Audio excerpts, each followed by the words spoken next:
জিম্বাবুয়ের বিপক্ষে টি-20 সিরিজে বিশ্রামে লিটন। অধিনায়ক তাওহিদ হৃদয় প্রায় 4 বছর পর ফিরলেন মোসাদ্দেক।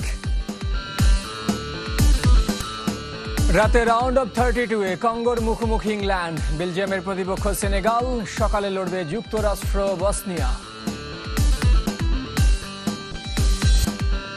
কেপ ভার্দের বিপক্ষে ঐতিহ্যবাহী আকাশ নীল জার্সিতে খেলবে আর্জেন্টিনা। ব্রাজিল একাদশে পাকেতাকে নিয়ে শঙ্কা। রাতে রাউন্ড অফ 32-এ মাঠে নামবে সাবেক বিশ্ব চ্যাম্পিয়ন ইংল্যান্ড। প্রতিপক্ষ 52 বছর পর বিশ্বকাপে ফেরা DR কঙ্গো। আটলান্টা স্টেডিয়ামে ম্যাচ শুরু হবে রাত 10টায়। ইতিহাসে প্রথমবারের মতো মুখোমুখি হওয়ার অপেক্ষায় দুদল।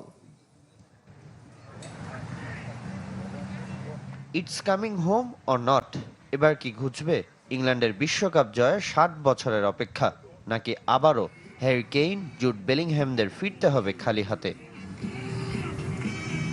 ইতিহাসে প্রথমবার DR কঙ্গোর বিপক্ষে রাউন্ড অফ 32-এ নামার অপেক্ষায় থ্রি লায়ন্স। কাগজে কলমে এবারের আসরে শিরোপার অন্যতম দাবিদার থমাস তুখেলের দল। আমাদের লক্ষ্য জয়। আমরা সবার আস্থার প্রতিদান দিতে চাই।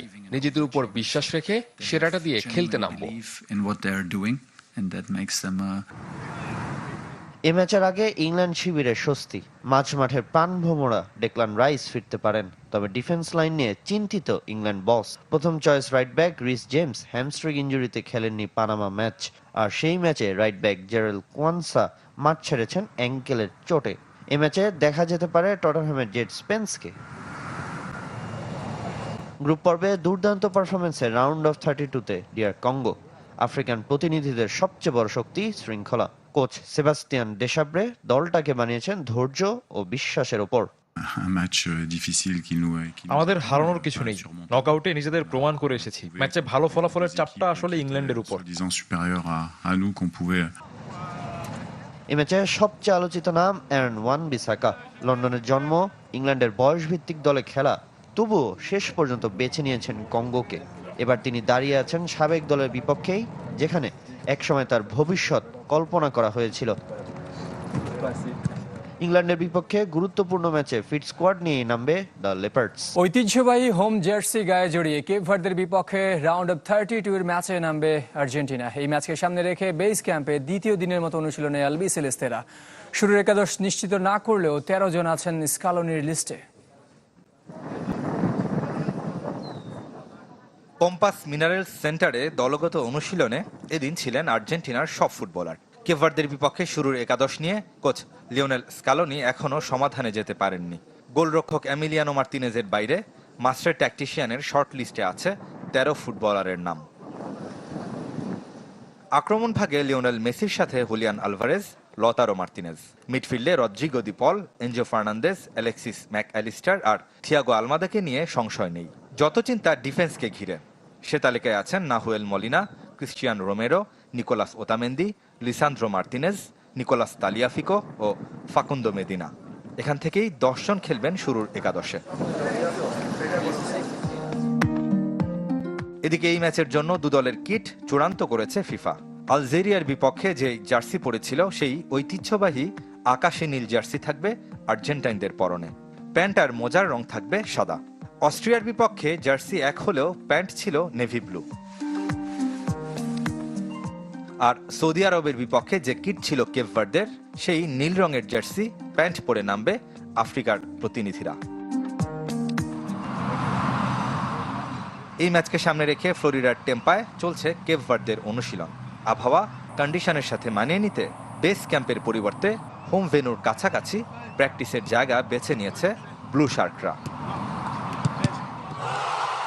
এদিকে নকআউট পর্বের এই ম্যাচের জন্য অন্তত 50,000 আর্জেন্টিনা সমর্থক অবস্থান করছেন মায়ামিতে, যাদের ম্যাচ টিকিট নেই।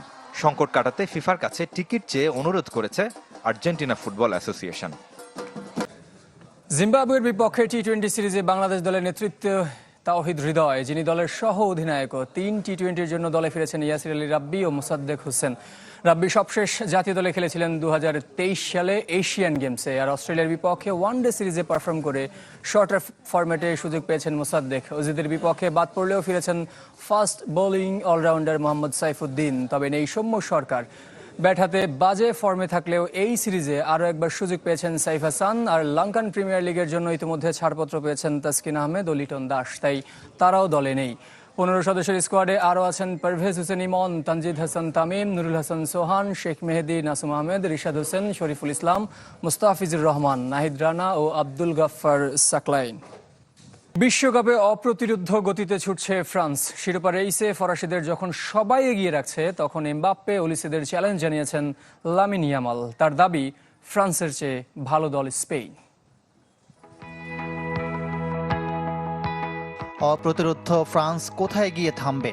আদৌ এই দলটাকে থামানোর সামর্থ্য কারো আছে? সেই বিশ্লেষণে দিনরাত কেটে যাচ্ছে ফুটবল গুরুদের। রেকর্ড বই এলোমেলো করে দিচ্ছে ফরাসিরা। 1998 সালের পর এক ম্যাচে সর্বোচ্চ 25 শট, বিশ্বকাপের টানা 5 ম্যাচে 3 বা তার বেশি গোল, চলতি আসরে 4 ম্যাচেই প্রতিপক্ষের জালে দিয়েছে 13টা। ব্যক্তিগত পারফরমেন্সও একে অপরকে ছাড়িয়ে যাওয়ার লড়াই। সমান 6 গোল করে লিওনেল মেসির সাথে গোল্ডেন বুটের রেসে এমবাপ্পে বিশ্বকাপের সর্বোচ্চ গোলের রেকর্ডেরও খুব কাছে। কম যান না ওসমান দেমবেলে, হ্যাটট্রিক সহ 4 গোল, অ্যাসিস্ট 2টো। এমবাপ্পের সাথে রসায়নটাও চমৎকার, জুটি বেঁধে করেছেন 6 গোল। 1966 বিশ্বকাপের পর পার্টনারশিপে সর্বোচ্চ গোলে অবদান। বিশ্বকাপ নাকি তারকার জন্ম দেয়, এবার একটা নাম মনে রাখতে হবে, মাইকেল ওলিসে। স্কোরশিটে নাম তুলতে না পারলেও 5 অ্যাসিস্টে রেকর্ড বুকে 1994 বিশ্বকাপের পর সর্বোচ্চ অ্যাসিস্ট। 6টা আছে শুধু কিংবদন্তি পেলের। এমন অ্যাটাকিং লাইনের প্রশংসায় পঞ্চমুখ বিশ্লেষকরা। ফ্রান্সের এই ফরওয়ার্ড লাইন যে কোনো ডিফেন্ডারের জন্য দুঃস্বপ্ন। তারা অন্য স্তরের ফুটবল খেলছে। জার্মানি বা নেদারল্যান্ডস যেখানে ধুঁকছে, সেখানে বাকি দলগুলো ফ্রান্সের দিকে তাকিয়ে ভাবছে আমাদেরও ওই স্তরে পৌঁছতে হবে। এই দাপুটে ফ্রান্সকে চ্যালেঞ্জ ছুড়ে দিলেন স্প্যানিশ ওয়ান্ডার বয় লামিন ইয়ামাল। তার দাবি, ফ্রান্স কোনোভাবে স্পেনের চেয়ে ভালো দল নয়। ফ্রান্স আমাদের চেয়ে ভালো নয়। ইউরোর পর থেকে তারা আমাদের হারাতে পারেনি। আমরা এখনো সেরা ফুটবলটা খেলতে পারিনি। ছন্দে ফিরলে আমাদের থামানো অসম্ভব। আমরাই বিশ্বকাপ জিতব। কথার লড়াই একপাশে রেখে পা মাটিতে রাখছেন ফ্রেঞ্চ বস দিদিয়ের দেশো। অতি আত্মবিশ্বাসে না ভুগে পুরো দলকে শান্ত থাকার বার্তা দিয়েছেন খেলোয়াড় ও কোচ হিসাবে বিশ্বকাপ জয়ী। ইংল্যান্ড ডিআর কঙ্গো ছাড়াও রাতে রয়েছে বেলজিয়াম সেনেগাল ম্যাচ। সিয়াটল স্টেডিয়ামে ম্যাচ শুরু হবে রাত 2টায়, আর কাল সকাল 6টায় স্বাগতিক যুক্তরাষ্ট্র লড়বে বসনিয়ার বিপক্ষে। সান ফ্রান্সিসকোর বে রেনায় হবে এই ম্যাচ। বেলজিয়াম সেনেগাল দুদলই মাত্র 1 জয় পেয়েছে গ্রুপ পর্বে, তবে চ্যাম্পিয়ন হয়ে নকআউটে বেলজিয়ানরা। অপরদিকে তৃতীয় সেরা দল হয়ে রাউন্ড অফ 32-এ তেরেঙ্গা লায়ন্স। ম্যাচের আগে দুদলেই আছে ইনজুরি জটিলতা। রেড ডেভিলস স্কোয়াডে জিনো দিভাসদের খেলা নিয়ে আছে অনিশ্চয়তা, আর সেনেগাল দলে প্রথম চয়েস গোলরক্ষক এদুয়ার্দো মেন্দির খেলা নিয়ে আছে শঙ্কা। বসনিয়ার বিপক্ষে আগের 3 দেখায় শতভাগ জয় যুক্তরাষ্ট্রের, তাই নকআউটের ইউরোপিয়ান দেশটির বিপক্ষে ফেভারিট হয়েই নামবে স্বাগতিকরা। আর গ্রুপে তৃতীয় সেরা দল হিসেবে নকআউট নিশ্চিত করেছে বসনিয়া। দুদলই ফিট স্কোয়াড নিয়ে নামবে এই ম্যাচে। এদিকে সহজ জয়ে শেষ 16তে ফ্রান্স। কিলিয়ান এমবাপ্পের রেকর্ডের দিন সুইডেনকে 3-0 গোলে হারিয়েছে লে ব্লু। রাউন্ড অফ 16-এ তাদের প্রতিপক্ষ প্যারাগুয়ে। বিশ্বকাপের মেসির চেয়ে একটি কম 18 গোল এমবাপ্পের, আর আসরে আর্জেন্টাইন তারকার সমান 6টি। নকআউট পর্বের সবাইকে ছাড়িয়ে 10 গোলের রেকর্ড এখন শুধু এমবাপ্পের দখলে। সর্বাধিক 5 অ্যাসিস্ট মাইকেল ওলিসের। এদিকে আইভরি কোস্টকে 2-1 গোলে হারিয়ে রাউন্ড অফ 16-এ ব্রাজিলের প্রতিপক্ষ নরওয়ে।